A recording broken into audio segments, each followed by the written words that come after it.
Nós vamos ministrar sobre família. Provavelmente até ao Natal nós vamos abordar este tema, não só famílias, nossas famílias individuais, os nossos lares, mas também a família da igreja, porque pois a família da igreja é uma família, a família de Deus, nós somos os filhos de Deus, e a família na igreja é composta pelas nossas famílias. E nós podemos ver pela Bíblia que desde a criação do universo, de criação do mundo, Deus teve um objetivo, teve um alvo. O foco de Deus era criar uma família grande para Ele, ter muitos filhos para Ele. E então a família, nós podemos ver pela Bíblia que a família foi instituída por Deus.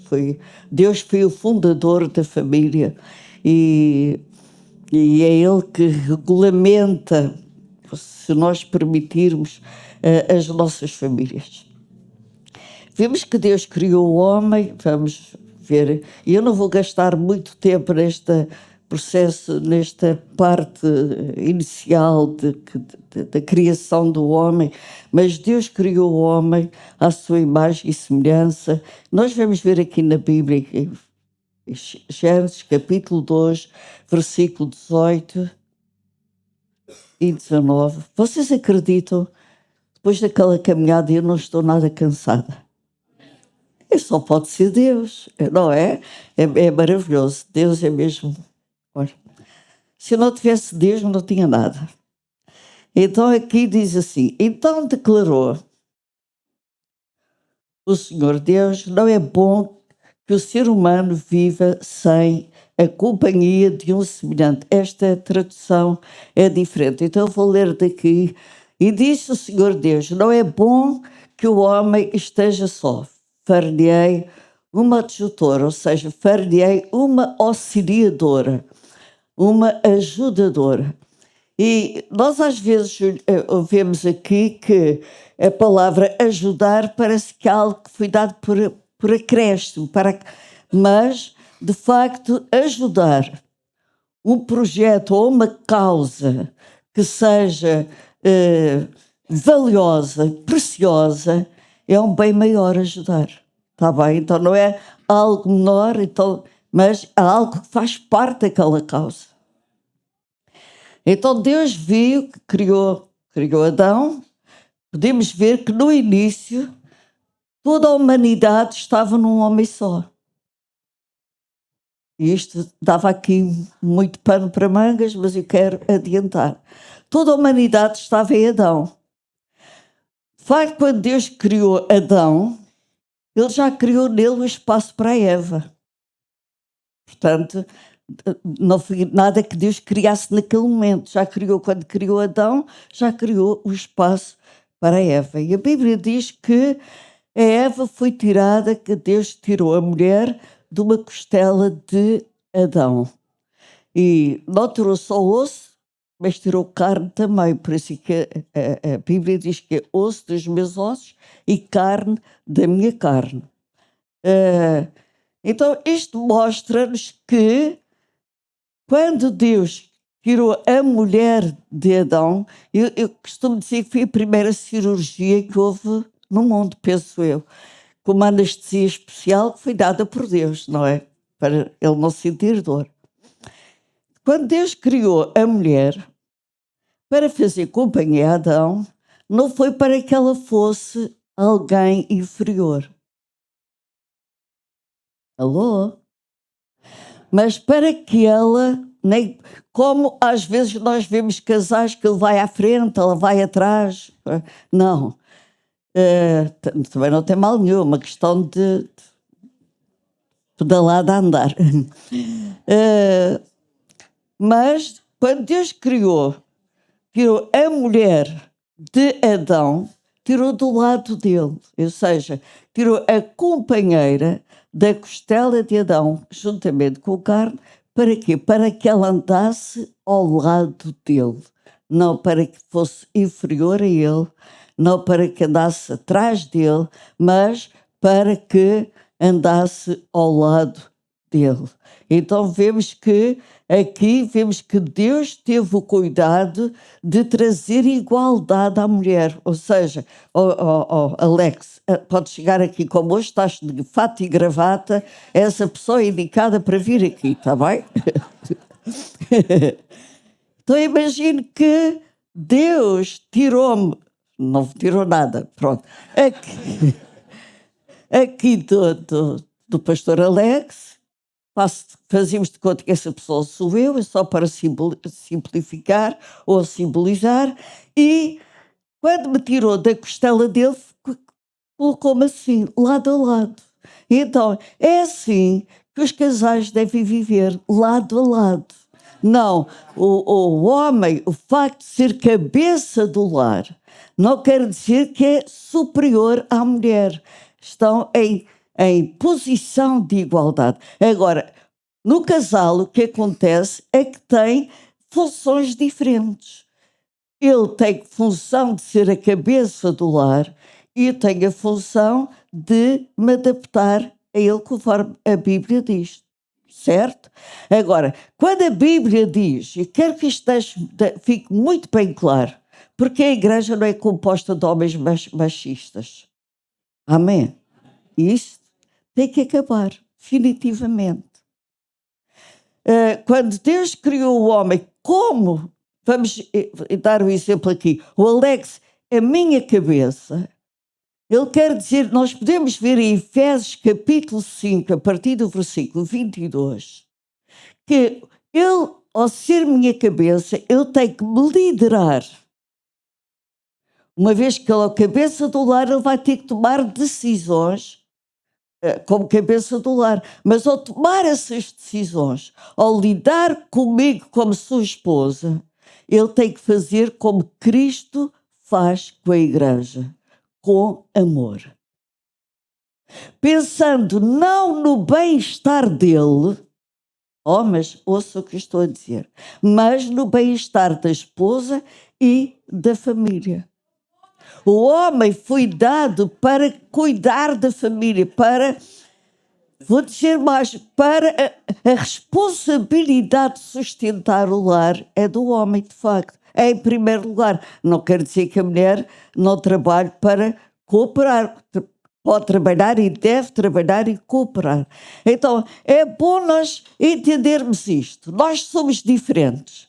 Deus criou a mulher diferente do homem. O homem deu esta capacidade de ser o cabeça. A mulher deu esta auxiliadora para auxiliar nos projetos de família, para ajudar e auxiliar no plano que Deus tem para a família de cada um. Porque Deus tem um plano para a tua família. Deus tem um plano para a minha família. A nossa família tem um propósito. A nossa família é o plano de Deus e com o propósito de Deus para cada um de nós. Então, Deus deu a mulher, ele é assim, ele tem a idade do meu filho. Pronto, posso fazer isto. E conheço o Alex desde criança, por isso é que eu estou assim com ele. Então é o seguinte, Deus deu a mulher ao homem para o auxiliar nesta tarefa, que nós caminhamos juntos a construir uma família. Certo? Ficou bem entendido? Expliquei bem, Alex? Muito bem. Muito bem. Estou pronto. Obrigada. Então, é isto que nós, igreja, precisamos de entender para não haver queria dizer uma coisa, mas é melhor não dizer para não chocar aqueles que estão aqui ou que estão em casa. Mas às vezes a mulher é maltratada até nos lares cristãos. É desvalorizada nos lugares cristãos. Sabem porquê que a Conferência Florescer surgiu? Surgiu de um desejo no meu coração de valorizar a mulher. Não é tornar a mulher superior ao homem. Não, nós somos iguais. Temos funções diferentes. E temos também personalidades diferentes. Deus criou a mulher diferente do homem. Eu até vou explicar aqui que eu tomei nota, que é o seguinte: Deus, quando criou a mulher para Adão, Deus tirou tirou Eva do próprio Adão, e vou dizer a vocês o seguinte: ele tirou a parte feminina que estava em Adão. Porque Adão precisava da sensibilidade da mulher, da ternura da mulher, da capacidade e da facilidade que a mulher tem de amar. Não quer dizer que os homens também não têm, mas a mulher tem mais. A facilidade de perdoar, a sensibilidade para as coisas, para a vida, para as pessoas. Normalmente a mulher tem mais isso. Então Adão precisava disso. E Deus, quando criou a Eva, criou de uma forma diferente. E fui ver ao dicionário bíblico e diz que todas as vezes que se usa a palavra criar, todos os atos criativos de Deus, é usada a palavra Asah, ou quer dizer A-S-A-H, que refere-se a tudo que significa criar. Mas quando Deus criou a mulher, foi diferente. O dicionário bíblico não usa a palavra asa, mas usa a palavra bana, ou seja, B-A-N-A-H, que significa construir, edificar e fazer algo com imaginação e criatividade. E isto é inerente à mulher. A mulher é muito criativa. Sabem que agora, Einstein, foi ele que descobriu a lâmpada, não foi? Mas sabem que... Mas sabem que a grande cientista que estava com ele, sabem quem era? Era a mulher dele. Só que na altura a mulher não podia aparecer. Na altura a mulher não era valorizada. Então foi ele que foi valorizado. Foi o nome dele que apareceu. De facto, depois disso, eles separaram-se. E o que acontece é o seguinte: a mulher tem um poder criativo, sabe? Foi criada, Deus imaginou a mulher e deu a criatividade de Deus, trouxe isso à mulher. Mas para quê? Para sermos mais do que os homens? Não, é para sermos um suplemento na vida dos homens. Na vida dos homens, não, do nosso homem. Do nosso não, eu também não tenho nenhum. Do vosso homem. Agora não tenho, mas já tive. O que é um suplemento? É algo que vai acrescentar. Por exemplo, eu posso dar este exemplo. Eu costumo usar suplementos, porque eu não como carne de vaca e praticamente como carne branca só. Mesmo assim pouca. Então eu tomo suplementos. Então o suplemento é a minha refeição? Não. Vem completar a minha refeição. É o suplemento da minha refeição. Então a mulher é isso. A mulher é o suplemento que Deus trouxe ao homem para trazer aquela companhia e aquele acabamento, ao propósito que Deus tem para cada chefe de família, para cada cabeça de família. Infelizmente, nós vivemos numa época em que os homens muitas vezes não tomam a sua posição que devem ter na família. Infelizmente. O que vai fazer com que essa responsabilidade caia sobre a mulher.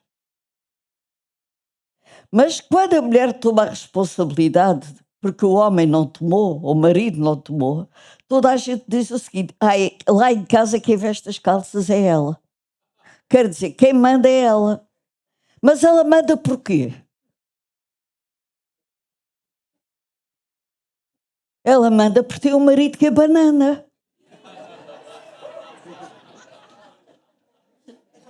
Estão a ouvir, irmãos?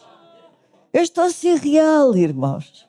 Sabe, eu tenho 40 e tal anos de ministério e tenho aconselhado muitos casais, muitas famílias, mas muitos mesmo. E alguns homens não tomam a sua posição de cabeça do lar. Então, se ele não toma a sua posição de cabeça do lar, e este cabeça do lar não quer seguir para tratar a mulher e os filhos de qualquer forma, não. É como, quando tu és cabeça de alguma coisa, tu tens que tratar com muito amor. Tudo aquilo que tu tens que lidar com isso. Na família também. Jesus tratou-nos e trata-nos com amor sem igual, porque ele é a cabeça da igreja. E temos, os homens têm essa instrução de amar a sua companheira como Jesus amou e ama a igreja. Então nós temos que ver isso. Então, os homens têm que tomar a sua responsabilidade como cabeça do lar. E não deixar tudo entregue à mulher. Olha, vamos de férias. Eu por mim não ia, eu não preciso de férias. Os homens às vezes têm essa reação. Então, mas eu preciso de férias, eu estou cansado, eu trabalho, preciso de férias. Então, olha, trata tudo isso. Claro que ela vai tratar e vai escolher o sítio que ela vai gostar, não é? Só que ele pode não gostar daquele sítio. E aí começa o conflito. O que é o conflito? São diferenças de opiniões. Diferenças de opiniões que às vezes causam discussões, guerras em casa. E essas discussões ou esses atritos matrimoniais ou familiares, muitas vezes é a ponta do iceberg, irmãos. A realidade não é aquilo. A realidade é outra coisa que ninguém vê, mas que está no caráter da pessoa. E é isso que nós temos que ver. Sabe que o iceberg em sete... vamos imaginar, vamos dividir um iceberg em 7. Só um é que aparece. Os outros 6 estão invisíveis, estão debaixo d'água. Mas aqueles 6 é que é o problema do iceberg. Então, muitas vezes as discussões nos nossos lares não é aquilo que tu vês. É aquilo que está na alma de cada um que tu não vês. Muitas vezes vem até da nossa infância e que se manifesta é uma pontinha pequenina, mas a raiz, o que está debaixo d'água, é muito grande. E isso é que causa as discussões, as brigas, as guerras em muitos lares. Então é bom nós pensarmos nisso e analisar. Não deixem que o diabo entre nos vossos lares por causa de guerras e discussões. Conversem. Ai, pastora, mas nós às vezes discutimos. Agora, a minha pergunta é esta. Apresente-me um casal que nunca tenha discutido. Apresente um casal que nunca tenha discutido. Eu vou dizer então que esse casal nunca viveram juntos. Porque todos os casais, desde a fundação do mundo, todos os casais discutiram. Olha, Eva, por exemplo, ela desobedeceu a Adão, traiu Adão, quando se deixou tentar pela serpente. Eu não sei, mas eu imagino que eles devem ter discutido. Até ao ponto de Adão dizer assim, olha, a culpa não é minha, a culpa é daquela mulher que tu me deste. Mas quem tinha instruções de Deus para não comer do fruto da árvore não era a mulher, era o homem. Então ele não devia ter ido na conversa da sua mulher, certo? Posso ouvir que está certo? Então, há coisas, homens, que vocês devem ouvir as vossas esposas. Há outras, tudo que seja para desobedecer à palavra de Deus, não obedeça à sua esposa, não dê ouvidos a ela. E vice-versa. Então nós podemos ver pela palavra de Deus que sempre, com certeza que Abraão e Sara discutiram. Ao ponto de ela dizer assim, olha, não quero saber mais disto.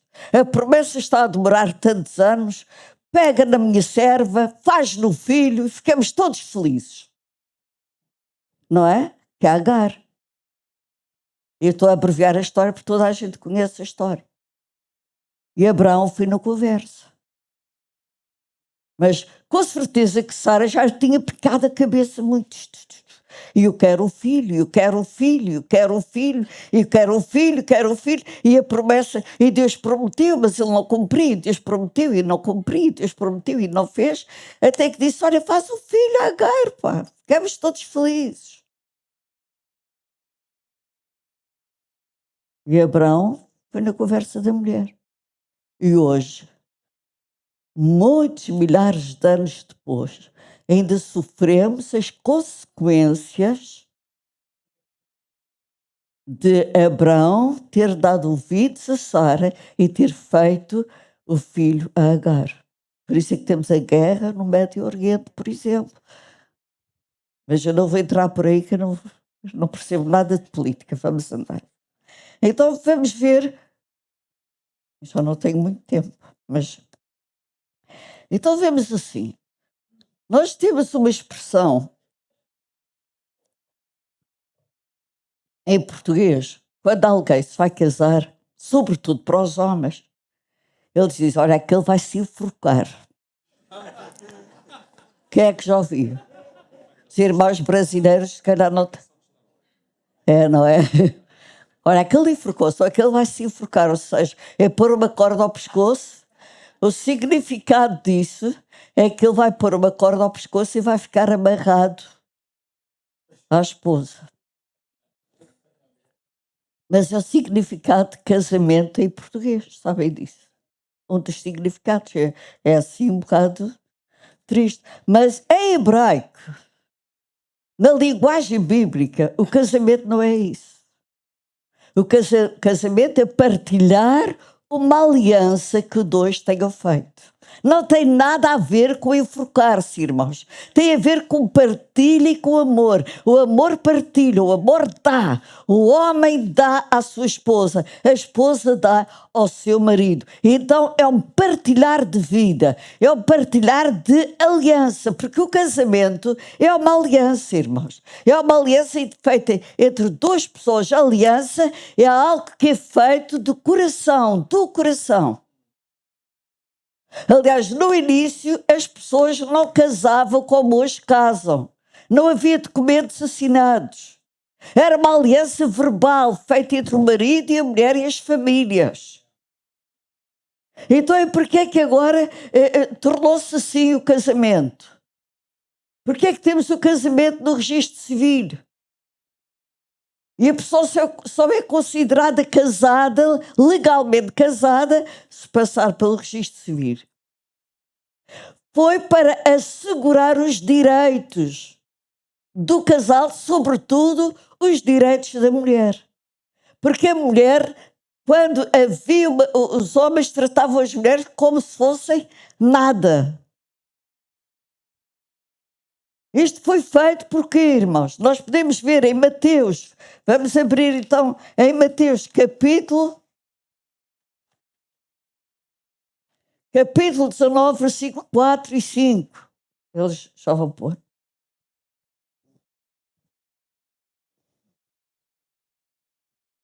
Então, por que é que agora os casamentos são assim? Sabe uma coisa? Eu sou do tempo que contratos de casas eram feitos verbalmente. Comprava-se casas, vendia-se casas verbalmente. Não havia contratos.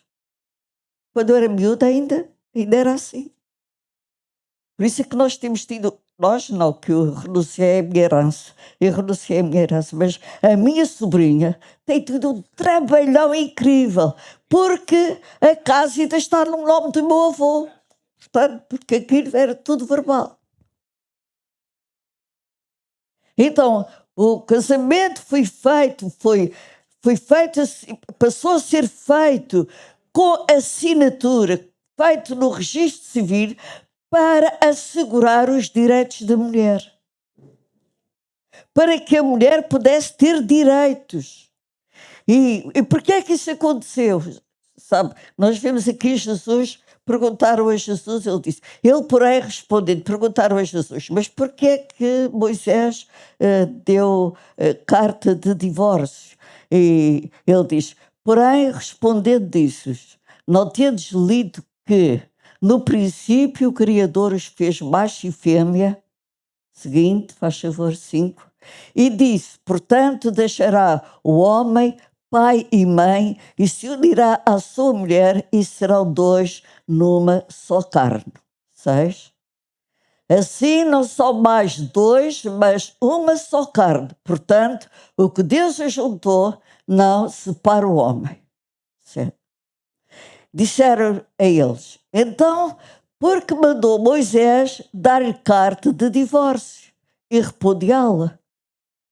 Porque Moisés, esta lei saiu no tempo de Moisés. Versículo 8. Disse-lhe Jesus, ou ele, Moisés, por causa da dureza do vosso coração, vos permitiu repudiar a vossa mulher, mas ao princípio não foi assim. Então, o divórcio é algo que foi permitido, mas não foi algo que Deus planeou. Então, como é que fazemos com o divórcio? Como é que encaramos como igreja, como é que encaramos o divórcio?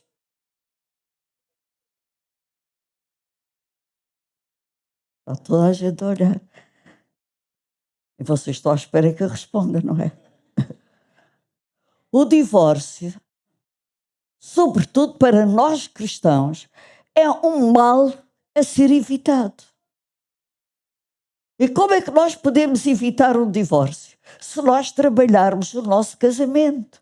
Se cada um de vocês trabalhar o vosso casamento. Ai, pastora, mas eu descobri que o meu marido... olha, somos incompatíveis. Junto só ao clube.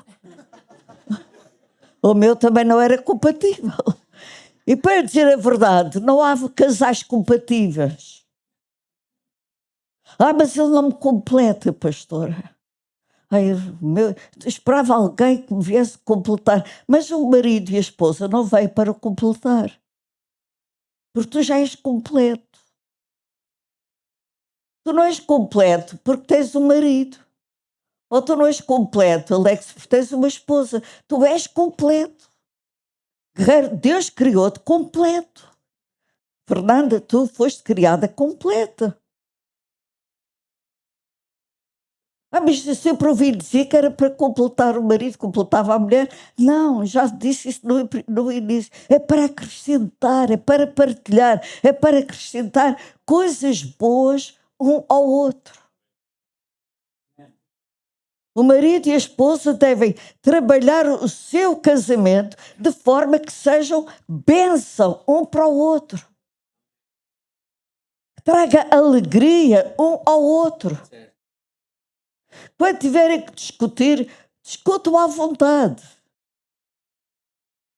Mas discutam sem ofender um ao outro. Pastor, isso é possível? É. É expor os problemas para a questão sem ofender. Discutam sem faltar o respeito um ao outro.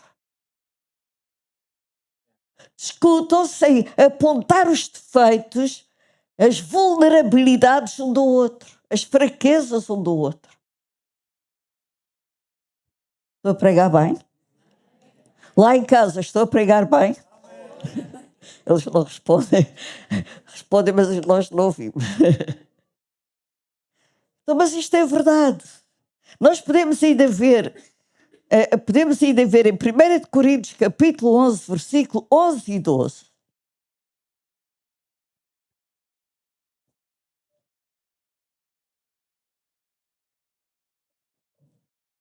Sabe, a família é a base de ordem na nossa sociedade. Sabe porquê que a nossa sociedade está na bagunça que está? É uma expressão dos nossos irmãos brasileiros. Mas sabe porquê que a nossa sociedade está Qual é a palavra que eu posso usar, irmão Miguel? Nem sei. Tão complicada, tão... Porque é composta de famílias. A nossa sociedade são famílias. E a nossa sociedade, a sociedade que nós temos hoje, que vocês veem no ecrã de televisão, este mata aquilo, o outro mata o outro, é o reflexo das nossas famílias. Não estou a dizer que é a minha ou a tua, mas nossas famílias no geral. É o reflexo do ódio que existe nas famílias. Onde pai não respeita mãe não respeita pai, pais não respeitam os filhos não respeitam os pais. Porque para os filhos respeitarem os pais, eles também precisam de ser respeitados. Não trates o teu filho de qualquer forma. Isto era uma lição que dava para horas, irmãos.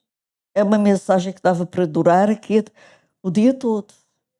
Eu sei que esta não é mensagem que vocês, que às vezes nós pretendemos, tu vais vencer, e tu não sei o quê, tu vais vencer se praticares a palavra de Deus, tu vais vencer na tua família e no teu casamento se tu praticares a palavra de Deus.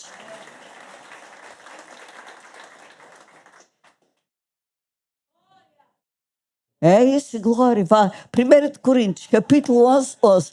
Ora, que haja alguém que diga glória. Aleluia. Vemos aqui outra discussão que estava a haver na igreja de Coríntios sobre a mulher usar véu, não usar véu, essas coisas todas, se a mulher usava véu em relação à autoridade, por causa da autoridade do homem. E o apóstolo Paulo escreveu assim, olha, porque a mulher era considerada inferior. Tu estás lá embaixo e eu estou cá em cima. Isso não existe, irmãos. Do ponto de vista de Deus, isso é pecado. O homem que trata a sua esposa, eu estou lá em cima e ela está lá embaixo, isso é pecado. Mas vamos, todavia, nem o varão é sem a mulher, nem a mulher sem o varão, no Senhor. Versículo 12.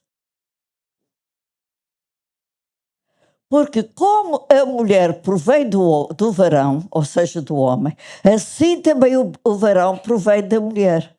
Mas tudo vem de Deus.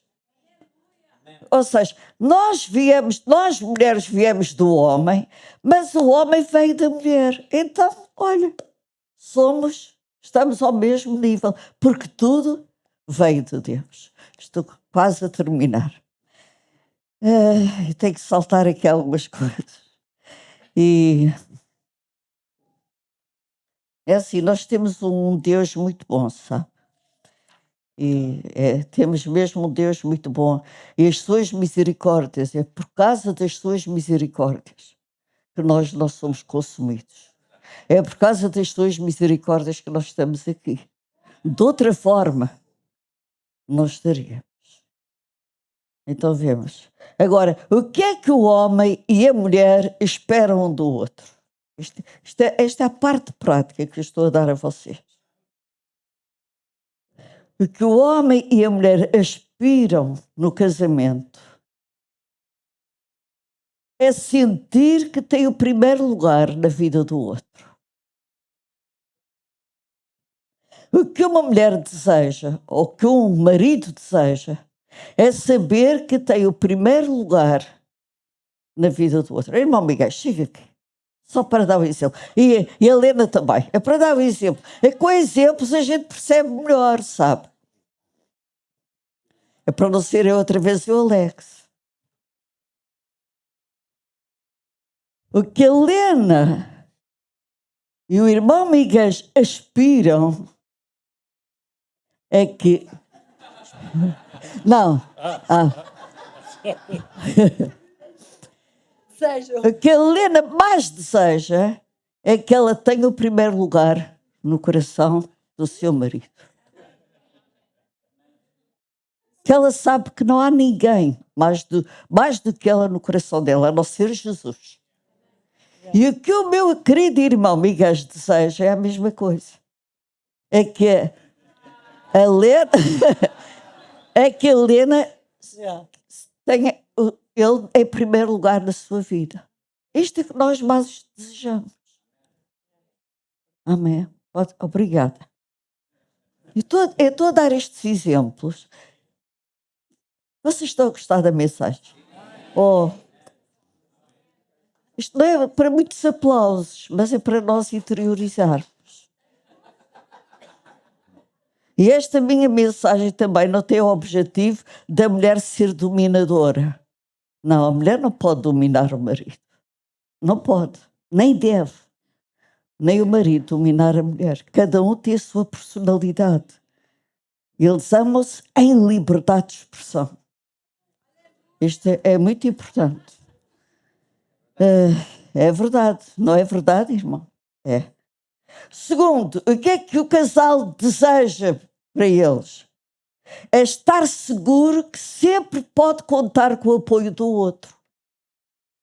O marido ele precisa de estar seguro que sempre que precisar da esposa, pode contar com ela. E que a esposa, sempre que precisar do marido, pode contar com ele. É por isso que são os dois um só. Terceiro, é ter o sentimento, e isto, irmãos, é mesmo real. Eu faço tanta falta ao meu marido. É ter o sentimento que faz falta. Qualquer mulher gosta de ter o sentimento que faz falta ao seu marido. Mas o marido também tem esse sentimento. Eu faço falta à minha mulher. Estou a falar bem, Hugo? Estou a pregar bem? O Hugo diz que sim. É isso. E para concluir, Deus planeou e deseja a diferença saudável entre o casal. São diferentes, mas são o suplemento um do outro. E o que nós precisamos de aprender é lidar com as diferenças. Olha, quando eu namorava com o meu marido, ele gostava de me apresentar aos amigos todos dele. E eu era e ainda sou mais recatada. Então eu dizia assim, Carlos, já tenho amigos que chega. Não me apresentes mais ninguém. E ele ficava todo ofendido. Porque queria que eu conhecesse um amigo tal, o outro tal, e não sei o quê. Pior do que isso é quando ele chegava à casa com os amigos sem me avisar. Eu trago, não sei, 2, 3, 4, conforme, para jantar. Sem avisar. Aquilo foi criando, mas depois desse um explodir de uma discussão. E um dia ele apareceu assim em casa com os tantos, eu disse, agora vais ali ao restaurante, compras comida para eles. Pronto, ficou resolvido. Então ele aprendeu que quando quisesse levar os amigos lá a casa, ele tinha que me avisar, para eu preparar o almoço, ou preparar o jantar, ou sei lá, ou até eu estar preparada para os receber. É mesmo ao homem madeirense, que vai. Por aí vai tudo, não é? Então é isso, irmãos. Estou mesmo a terminar. Que as nossas diferenças, marido e mulher, não seja para nos arreliar um ao outro. Sabem o que é este termo arreliar? É o termo madeirense, arreliar, quer dizer, chatear um ao outro, magoar um ao outro. Mas que as nossas diferenças possam ser trabalhadas de forma a trazer bênção um ao outro.